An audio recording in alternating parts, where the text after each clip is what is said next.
আমি সবার কাছে হাত পাততেছি, কেউ দেয় না। এই জন্য ভাইয়েরা আমাকে নিয়ে একটা ভিডিও করতেছে।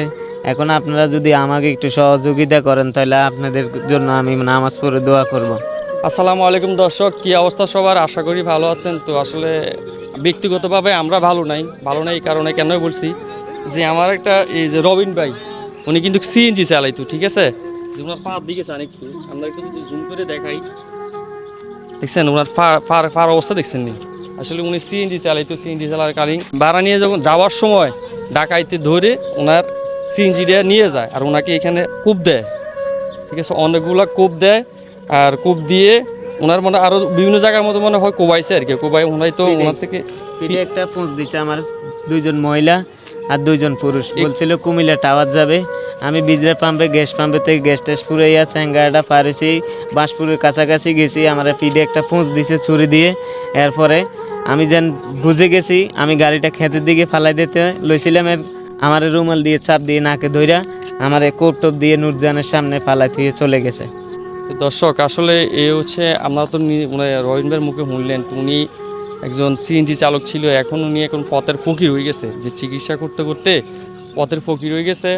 এখন আপনাদের যদি দয়া হয়, মায়া হয়, যদি ওনাকে যদি সহযোগিতা করেন তাহলে অবশ্যই কমেন্ট বক্সে কমেন্টস করবেন অথবা মেসেঞ্জারে নক দিবেন। যদি ওনাকে সহযোগিতা করার মনে চাইরে আমরা করব, কি লেগে রমজান মাসে তো আমরা জাকাত দেন না, ওই জাকাতের থেকেও যদি আপনারা যদি কেউ যদি কিছু সহযোগিতা করেন তাহলে গেছে ওনার চিকিৎসাটা করতে পারবে, ঠিক আছে? আর আমরা প্রতিদিন মানে ওষুধ কিরকম লাগে? প্রতিদিন তো আমার 1100-1200 টাকার মতন ওষুধ লাগে। ডাক্তারের যে ওষুধগুলো লিখছে সব অ্যান্টিবায়োটিক ওষুধ লিখছে, ওই ওষুধগুলো খাওয়ার মতন আমার আর এবিলিটি নাই।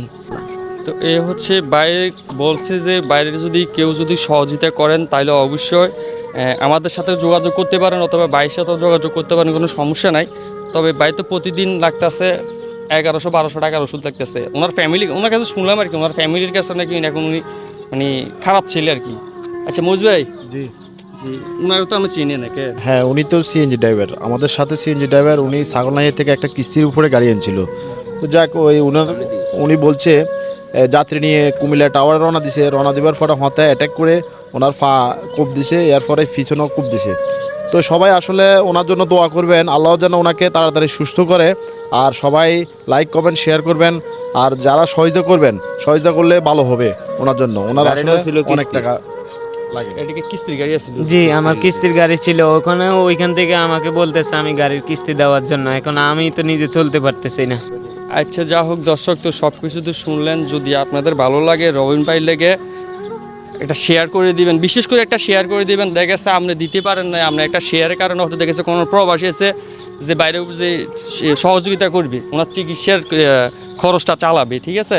তো আপনারা ভিডিওটা বেশি করে শেয়ার করবেন এই কারণে। যদি পারেন তাহলে অবশ্যই ভিডিওটা শেয়ার করবেন। আর যদি সহযোগিতা করতে মনে চায় তাহলে অবশ্যই কমেন্টস করবেন অথবা আমাদের মেসেঞ্জারে যোগাযোগ করবেন আমাদের সাথে। আমরা চেষ্টা করব আপনাদের সাথে যোগাযোগ করি, আপনারা যে সাহায্যগুলো করবেন বাইরে পৌঁছা দেওয়ার জন্য। তো এ পর্যন্ত সবাই ভালো থাকবেন, সুস্থ থাকবেন। আল্লাহ হাফেজ।